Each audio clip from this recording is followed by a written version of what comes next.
Good afternoon, viewers. Welcome to the panel Fueling the Space Tech Growth. As we all know, space tech constitutes an important part of the thriving deep tech economy. According to ISRO, this current global space economy is worth about $360 billion.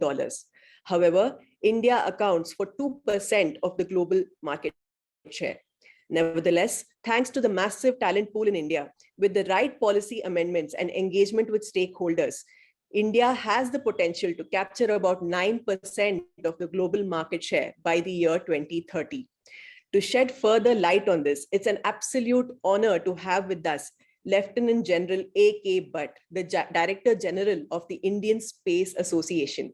The Indian Space Association was launched earlier this year by Prime Minister Narendra Modi to ensure the space tech growth in India. Good afternoon, sir. It's an absolute pleasure to have you here with us. Thank you very much. And I am honored here to be at this platform which Deep Tech has provided me and to talk to you. Thank you so much, sir. So, sir, when we mention space tech, a normal person usually thinks of, rockets and rovers and things like that. But space tech forms an essential part of our everyday lives. Could you kindly shed some more light about how space tech is such an integral part in our daily lives? Today, as I would say, space is touching every part of our life. If you get up in the morning, or any common man gets up in the morning, the first thing he may check is what is the weather. And that weather in some way is being empowered by satellites or by the space. Similarly, when you move on the road, see where you have to go to. It is a GPS system which is guiding you, telling you the track, and also telling you where the traffic jams which you have to be avoided. Apart from the weather, the news which you every day hear from direct to home, DTH, is all being empowered by some space satellite. You order nowadays, if you order your food, you order in Amazon, all in somehow is connecting you to these applications which come down from space. Not only in a town, like I'm giving you an example, in the village, the farmer, when he has to sow, he today can see, he's empowered by outcome of the satellite, where he can know when the rains are going to come and when it is ready for him to sow. Similarly, fishermen going out at sea are being empowered nowadays by certain devices to know where will they be able to catch the best fish.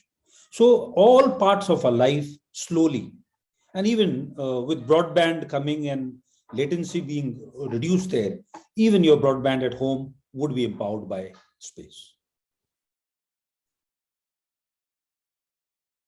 Thank you, sir, for outlining it so simply and beautifully.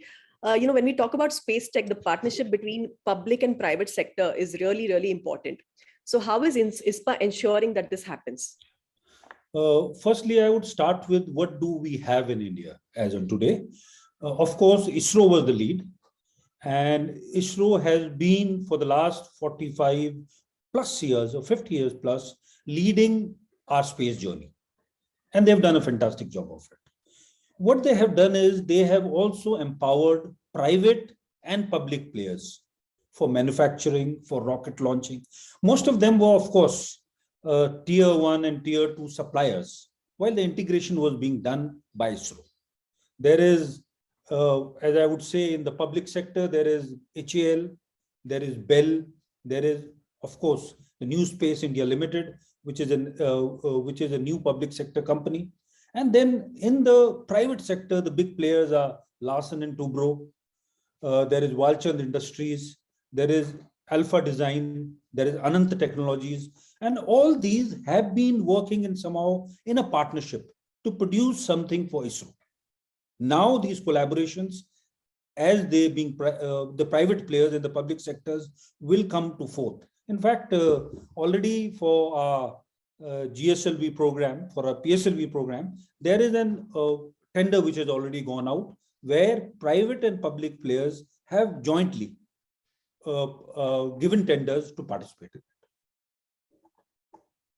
So the system is in place, and I'm very sure with the new policies coming in, this will be empowered more.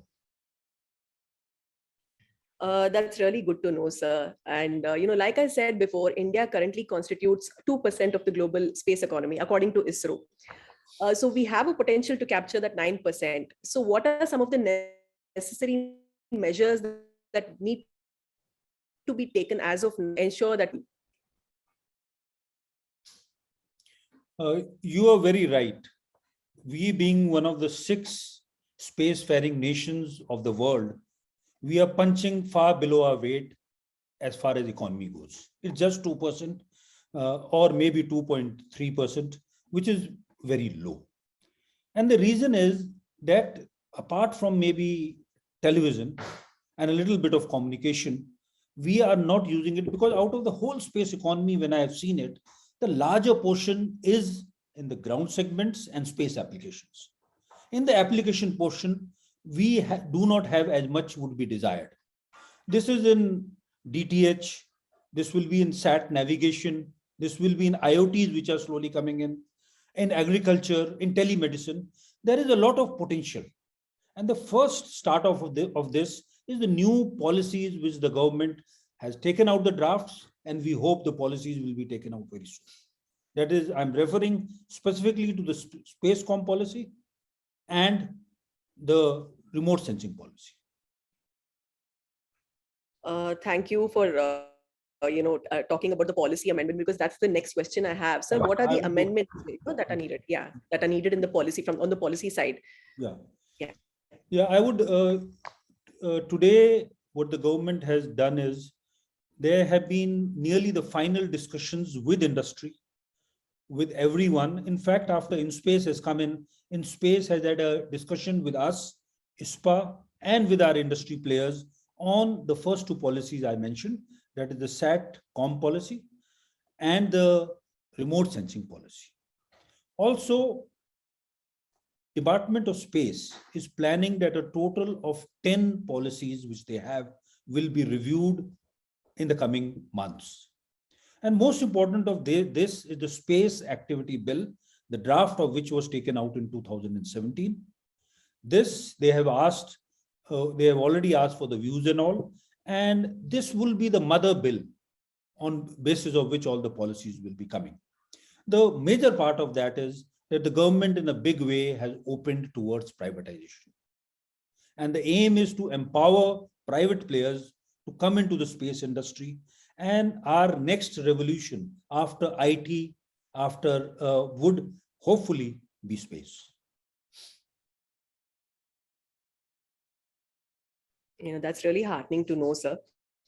And, like you said, space tech has to become a revolution, in order for us to achieve the self-reliant goal or the Atmanirbhar Bharat goal. There are so many youth who are currently entering into this space. So what are some of the initiatives that need to be taken to encourage youth in India? In fact, I would first reiterate what the Prime Minister said, that the 4 pillars which he said that the government would be an enabler, the industry will be allowed to innovate, should innovate. He also said that we have to prepare the next generation for the space revolution. We have to, next generations to be prepared. For that, already there are incubators which are there, we have in India. One of the best is in the Indian Institute of Sciences in Bangalore, where we have very innovative deep tech satellite startups there. In fact, one startup is looking at, now we have an issue of the spectrum being very restricted and not available. They are looking at the W band, where they are doing research, and they are in this millimetric research, they have reached quite a bit. That's Astra. There is another company which is looking at using water as fuel, because one of the problems with satellites in space is that their fuel, their life depends on the fuel they have. That now would be electrical propulsion fueled by water. And that technology is being done by 2 young men at the Indian Institute of Sciences. Similarly, there is a very small group of very young startups who are looking at getting into debris location, identification of debris and giving pre-warning of it. Their LiDAR, radars, and other things are going to come. And this is again an incubation. All these three incubations I am describing is at the Indian Institute of Sciences. Similarly, at IIT Chennai, there is an incubator there, and there's a professor under whom 3 to 4 startups are working, including Agnikul. We intend and we hope that these such incubators come up at much more places. We need many more people in space, new students, new innovators who would be able to help us in getting into this revolution. Thank you so much, sir. It was really interesting to listen to, water being used as a fuel. I mean, that's something our audience, I'm truly, they will appreciate. Sir, are there any final comments that you would like to add? I would say that we in India have 3 major advantages. We have the science legacy of ISRO of 50 years. We have a strong scientific community and a youth which has all the energy. We have an enterprising industry. And also importantly, we have the complete support of our government to venture into this new space revolution. And all this combined, I'm very sure that we'll be very successful. Thank you. Thank you so much, sir, for agreeing to be a part of DQ Deep Tech and giving us all this information. It was really nice listening to you, and I'm sure our audience will truly appreciate you. So it was an honor to have you on board. Thank you so much. Thank you. Thank you very much. Hello, everyone.